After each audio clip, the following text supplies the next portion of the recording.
That junk car dares to park at Ridgewood. Who allowed that? A woman's voice, sharp as a blade, slices through the parking lot, loud enough to make people freeze and turn their heads. A faded 2007 Honda Civic sits awkwardly among a row of luxury cars worth millions, a shiny black Range Rover, a white Maserati, a silver Bentley, all lined up perfectly in front of Ridgewood Academy's annual gala, the most prestigious private school on the Upper East Side. Behind the wheel, Emily Carter lowers her window, eyes narrowing slightly as every mocking giggle hits her ears. A man adjusts his Hermes tie and snaps his fingers at his wife. She's probably the maid waiting to pick up some rich kid. The group of parents burst into laughter, high heels clicking on the imported stone tiles. Emily doesn't respond, nor does she scramble to start the engine and leave. She switches it off, resting her hand gently on the steering wheel, as if caressing an old friend that's carried her through countless years. On the passenger seat sits a small bento box and a bag of homemade butter cookies for Mason Carter, her 8-year-old son, waiting inside the chandelier-lit hall. Her chestnut hair is neatly tied back, a few strands framing her cheeks. No Chanel, no Louis Vuitton, no expensive perfume. Just the faint scent of soap, a simple beige cotton dress, old slip-on shoes, clean but worn. She opens the door, gently pulls out a frayed fabric tote. Inside is Mason's hand-drawn blueprint of a solar-powered car, which he stayed up 3 nights to finish. All the sneers outside drift to the back of her neck, like New York's early winter wind, hissing past and vanishing. A mother in a blinding red sequin dress sneers, pointing a blood-red nail at the Civic. Tonight's a multi-million-dollar fundraising gala, not a scrapyard, sweetheart. Emily turns her head, gives a slight nod, a smile that says nothing, then walks on. Each step imprints on the glittering stone floor. One hand grips her bag, the other pulls her thin coat close. She has no armor, only dignity. The gala entrance glows with a crowd of CEOs, politicians, and wealthy parents chatting about investments like it's afternoon tea. And among them all, Emily, with her old Civic now left behind, remains the quiet spark they don't yet know they should fear. Tonight the insults are just beginning, but tonight those who mocked her will learn a lesson they'll never forget.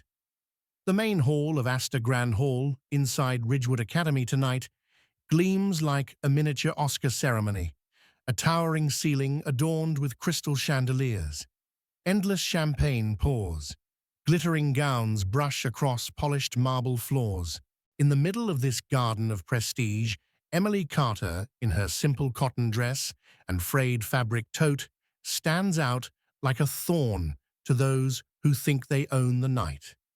The moment she pushes through the revolving door, a blonde mother with perfectly curled hair and an 18-carat diamond necklace lets out a shrill alarm. Heavens, is Ridgewood open to bottle collectors now?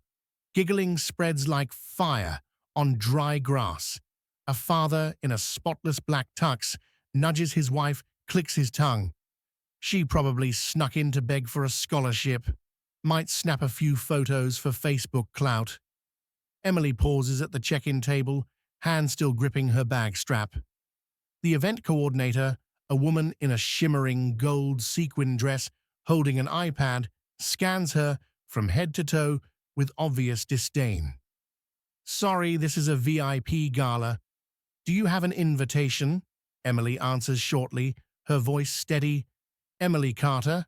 I'm here for my son Mason Carter, grade 3A.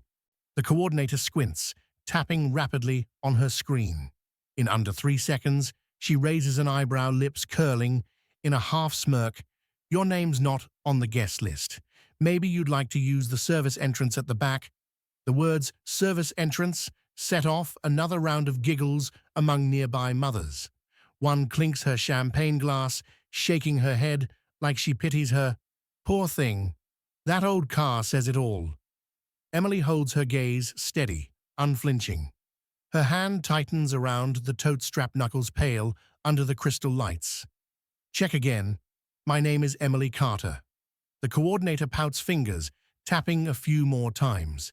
The air thickens with looks that mix pity and smug delight. Finally, as if spitting out a stubborn bone, the coordinator flicks her chin. Fine. Go ahead. Just don't disrupt the event. This isn't really a place for, strangers. Enjoy. Emily bows her head slightly and says nothing. She moves forward each step, crushing the whispers behind her, as she makes her way toward the corner of the hall where Mason waits. Behind her, a cluster of parents trails her with eyes like shadows. One mother clutches a crystal clutch and whispers to her friend, "Look at her. Ridgewood really is lowering its standards these days." But Emily no longer hears them. Her eyes lock on the small, solar-powered car model displayed on the exhibition table. That tiny, clumsily crafted car stamped with Mason's bright smile is enough to carry her through every insult tonight. Emily Carter stands silently in a corner of the grand hall, eyes fixed on the group of elementary kids buzzing around the science project table. Among them, Mason Carter, her 8-year-old boy with soft chestnut hair, points eagerly explaining the solar-powered car he spent an entire week piecing together. Just watching Mason smile is enough for Emily to know no insult tonight can break her. But the grown-ups won't let her be. A woman in a mink coat, a large emerald ring glittering on her finger, steps close, lowering her voice just enough to cut through the air, thick with expensive perfume. "Hey, this area is reserved for parents on the donor list. You'd better wait in the parent lounge. Instead, don't block the walkway." Beside her, a father with salt and pepper hair chimes in his tone, dripping with scorn. "Exactly. This isn't a free buffet zone, okay?" Emily doesn't reply. She tightens her grip on her bag strap and quietly steps back, moving aside like a shadow. A staff member notices and quickly ushers her down the hallway to a side room, a place furnished with folding plastic chairs, an old wooden table, and stale cookies. Sitting on a creaky chair, Emily opens her bag, pulls out a worn handkerchief, and wipes a stain off the strap. Children run past giggling. One drops a hair clip, another eyes her shyly, and almost instinctively she kneels to retie a loose shoelace button, a coat dabbed juice off a little girl's dress. A curly-haired girl peeks at her and whispers, "Are you Mason's mum?" He says, "You're the best mum in the world." Emily smiles gently, patting the girl's head. "Yes, I'm Mason's mum. Thank you for being his friend." At that same moment, just beyond the side room's thin door, laughter rings clearer. "Heard the Carters went bankrupt, huh? That rusty Civic says it all. Yeah, bet this gala ticket was a charity handout." Their nasty words seep through the crack in the door. Emily shows no reaction.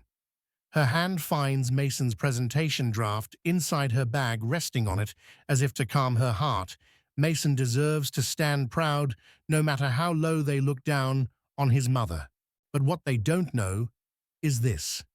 While Emily quietly sits here, Mason is being praised by his teacher for his innovative project. And over by the catering station, a chef leans close to a co-worker. "See that lady Mrs. Carter word is her family's trust.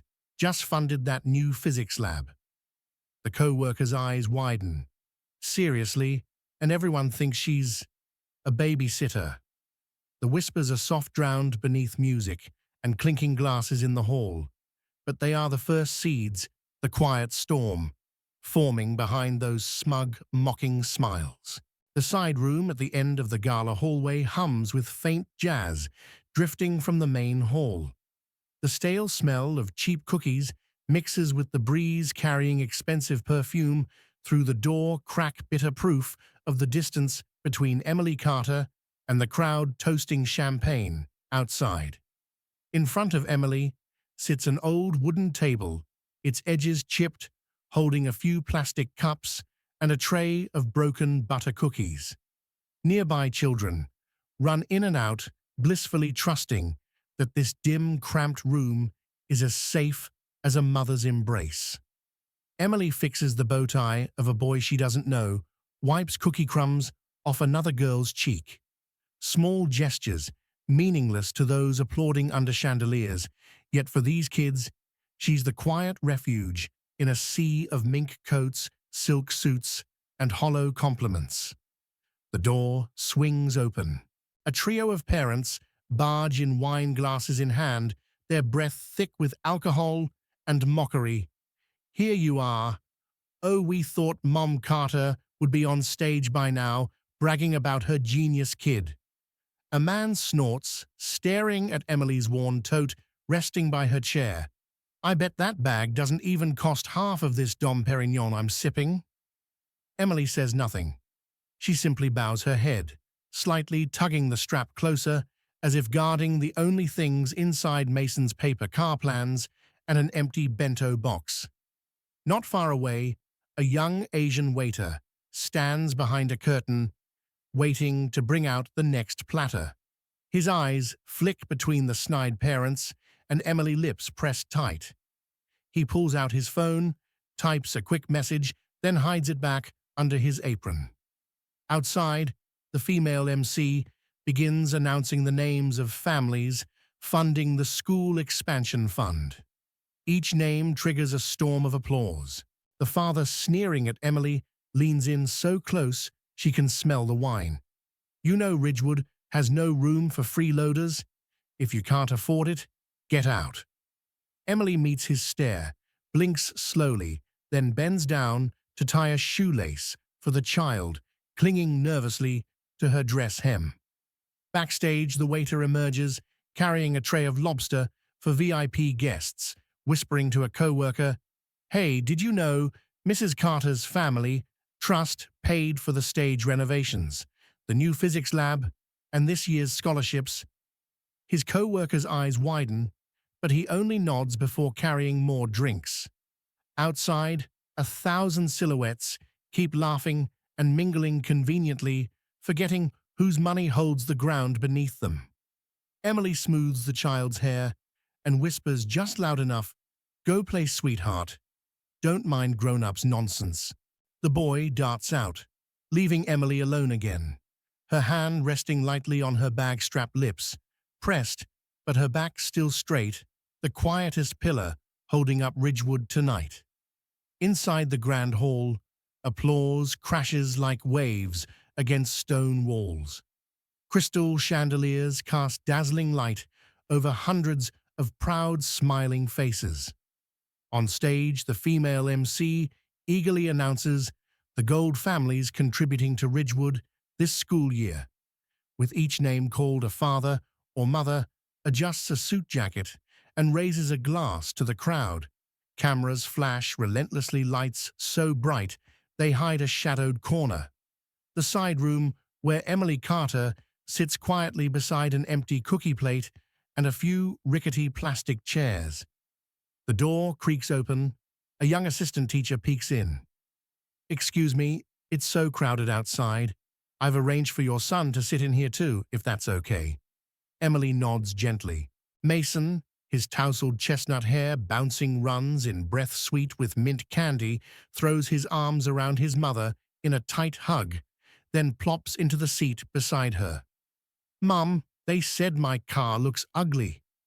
Emily strokes his hair, a calm smile spreading across her lips. "People can say whatever they want. You just remember, I'm proud of you." Outside, a fresh round of clapping erupts as the MC emphasizes, "And especially thank you to the families who quietly supported scholarships, labs, and playgrounds. Though unknown to many, Ridgewood will always be grateful." A father finishing his whiskey lets out a loud laugh, glancing at the slightly ajar side room door. Quietly, huh? They mean Carter. She drives a junk Civic and wears off-season bargain dresses. If she's rich, I'll chug an entire bottle of Dom Perignon. A mother in a pink satin gown leans into her husband's shoulder, adding poison to the laughter. You'll need an ambulance for alcohol poisoning, darling. Trust me, that woman's got nothing but thick skin. Mason shrinks into his mother's sleeve. Emily sits unmoving, her eyes drifting to the stage light, slicing through the crack in the door, highlighting the same faces that toast respect, yet scoff at her, right to step on the marble floor beneath their feet. A second grader scurries past, dropping a tiny silk scarf. Emily bends down, picks it up, dusts it off, and ties it back around the child's wrist. To the little girl, she isn't a poor mum or a ragged nanny, she's simply an adult who knows how to kneel when needed. Behind the catering table, a chef flips through the dish checklist, murmuring to the manager, "They have no clue the Carter Foundation covered today's catering bill, huh?" The manager pours water, chuckling softly, eyes flicking at the parents, clinking glasses. If they knew, would they still call her Mrs. Civic? Never mind, the sooner it blows up, the sweeter it gets. Emily stands, smoothing Mason's hair, whispering, "Stay here, sweetheart. I'll be right back." She steps out, closing the side room door behind her. From the dim hallway, she sees every face that just applauded for honor, the same ones who sneer at her, convinced she doesn't deserve to walk across the marble they tread so proudly. Stage lights cast a soft glow on Emily's cheek, highlighting the gentle curve of a smile that never quite fades. Emily Carter leans lightly against the marble hallway wall, just a few steps from the main hall. The clinking of glasses, the swirl of old jazz, and the waves of laughter blend into a backdrop for a woman in a plain cotton dress still holding a frayed fabric tote. A cluster of parents, the same faces that laughed at her all evening, huddle near the entrance. The salt and pepper man in a black tux twirls his champagne glass chin, lifting slightly when he spots Emily. "Oh, still here. Thought you'd crawled back to your Civic by now." A blonde mother in a sparkling crystal gown adds with a smirk, "Or waiting for a tow truck, must be humiliating that scrap heap parked next to a Maserati." Their friends burst into fresh laughter. Emily doesn't argue. She sets her bag down by her shoes and gently straightens her dress. The warm hallway lights catch her dark brown eyes, unblinking, unwavering. "I'm not leaving yet. I have unfinished business." Her voice is quiet, neat, a statement, not an excuse. The man swirls his champagne, again voice rasped by drink. "Business here at Ridgewood. You have no say here, Civic lady." He laughs, but the sound dies awkwardly when a young waiter steps forward, hands trembling but determined to squeeze into the circle. "Excuse me, sir, but the Carter Foundation is the reason tonight's gala has catering, a stage, and the winter scholarships." The hallway freezes for a heartbeat. The man's glass nearly slips from his fingers. A mother's face flushes red as she glares at the waiter, ready to fire him on the spot. Emily doesn't nod or deny it. She simply says to the waiter, "Thank you. You did your job well. Go back now, before your manager scolds you." He bows quickly, relief washing over him as he hurries away. Emily and the group remain. The man tries to salvage his pride, voice dropping, arrogance thinning. "You think that makes you special? A junk car is still a junk car. I don't believe Mr. Carter, if he's even real, would let his wife look this plain." Emily only smiles, a faint, calm smile that soothes the white-knuckled fists hidden behind her back. She picks up her bag, her tone easy, unbothered. "True. William Carter never lets me look sloppy. I choose this, so that no one ever owes me an apology." With that, she walks straight toward the main hall, leaving them frozen mid-breath. Further down, a woman who's been eavesdropping fumbles for her phone, tapping out a frantic message. Her husband really is William Carter, Wall Street billionaire. We're screwed.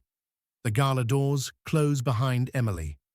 For the first time that night, her old slip-ons echo a soft but firm tap across the marble floor. The jazz inside the hall stutters for a few seconds as the female MC pauses midway through announcing this year's Diamond Family's sponsors. Near the stage, those who were clapping boisterously now whisper like a swarm of startled bees. At a VIP table, a cluster of parents hushes their voices. I heard the Carter Foundation is William Carter, CEO of Carter and Hawthorne Investments. Could it be? At that very moment, outside the main gate, the piercing headlights of a sleek black Rolls-Royce Phantom glide slowly up the stone driveway, stopping right at the grand staircase leading into Astor Grand Hall. The car door swings open. A driver in a sharp black suit bows deeply, holding the door like a royal usher. The sound of polished leather shoes striking stone lands heavy like a knock on the conscience of everyone who mocked him and his family all evening. William Carter steps out. No name tag, no introduction needed. Midnight blue suit, perfectly tailored dove gray tie, black derby shoes, shining eyes sharp as a blade, yet a voice that can quiet any boardroom with a single word. A stage coordinator rushes out stammering, "Mr. Carter, we weren't prepared." William doesn't answer. He tilts his head slightly, his gaze slicing through the crowd like a cold scalpel, until it locks on Emily standing beside Mason, her hand firm on her son's shoulder, the warm light spilling across a face tired yet astonishingly calm. William strides forward. 3 long steps carve a path through the hushed onlookers, each footfall on the marble floor, snuffing out whispers until even the hum of a fly might drown out their cowardly murmurs. He stops in front of his wife, bends close to Mason's ear. "Son, are you tired?" Mason beams, nods eagerly, and throws his arms around his father's waist. William squeezes his boy's shoulders, then turns to Emily, his voice low, but ringing through the entire hall. "I'm sorry for making you carry this alone for so long. I'm late, but I'm here now to take you and Mason home." A father at the VIP table gulps, clutching his wine glass until his knuckles pale. The fur-coated mother fumbles with her dress, ducking from William's eyes. No one dares speak. Those sneakily live-streaming lower their phones' fingers, trembling as they hit stop. A security guard, who'd spent the entire evening sizing Emily up like she was nothing, bows deeply as she passes Mason's small hand in hers, her eyes never bothering to acknowledge the faces that once sneered civic lady. At the entrance, the Rolls-Royce driver stands ready, door open. The Phantom waits its headlights, glaring back into the hollow pride of those who once thought they ruled over everyone here. Emily doesn't look back. She holds Mason's hand firmly while William drapes his suit jacket over her shoulders. The New York breeze sweeps through the lobby, scattering the last petty whispers like mosquitoes lost in winter air. No one laughs anymore. Tonight is no longer a gala for hollow names. It's a stage where a silent woman taught all of Ridgewood the true meaning of dignity. The Rolls-Royce Phantom door stays open at the top of the stone steps. William holds Emily's hand as if protecting something precious the world spent all evening trampling. Mason chatters to his father about his battery car project while William nods, occasionally flicking a glance at the frozen crowd, behind them eyes so steady they force people to look down, though not a single one dares to apologize. But Emily doesn't step in just yet. She bends down, touches her son's shoulder. Mason, which car do you want to take home tonight? The boy blinks eyes, darting between the sleek black Phantom, its leather interior scented with new car polish, and the faded Honda Civic parked under a dull yellow streetlight at the edge of the lot. Mason giggles.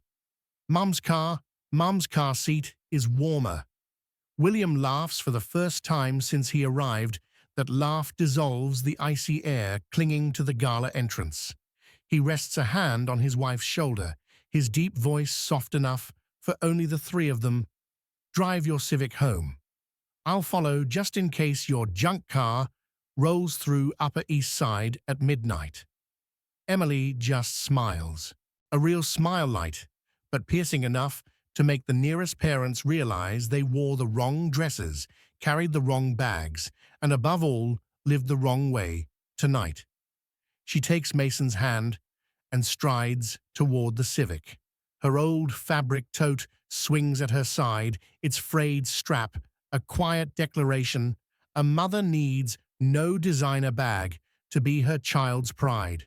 Behind them, a fur-coated mother whispers to her husband, her voice cracking, "The Carter Foundation paid our kids' tuition, and I called her Civic Lady." Her husband looks at her, then at William, leaning against the Phantom, eyes cold as the midnight wind, and says nothing. No more live streams, no more secret snapshots. Emily opens the Civic door, turns to her husband. "Follow us home later. Mason and I know the way." William nods once. He doesn't need to silence anyone anymore. The truth has done it for him.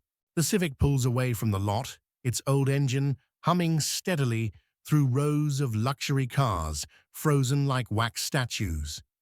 Right behind the shadow of the black Rolls-Royce glides along headlights, cutting through a road that tonight no longer feels rough. Inside the hall, the MC stammers, urging the audience to clap one last time for the most silent sponsors, but no one can clap. They stand there clutching handbags, eyes locked on the empty space where a woman in a cotton dress and her Civic disappeared, leaving behind a faint scent of butter cookies and a costly lesson in honor. Tonight, Ridgewood shines brighter than any year before, but its chandeliers only glitter because of the quiet light from a heart that never bowed to mockery. To some, an old car or a frayed tote might define a person's worth. But Emily Carter's story reminds us of one simple truth. Dignity doesn't need a luxury label. It only needs a heart strong enough to rise above ridicule and walk home to family. If this story touched you, subscribe to Toch Story so you won't miss more tales of courage, justice, and everyday lessons worth every penny. Thank you for watching till the end. See you in the next video on Toch Story.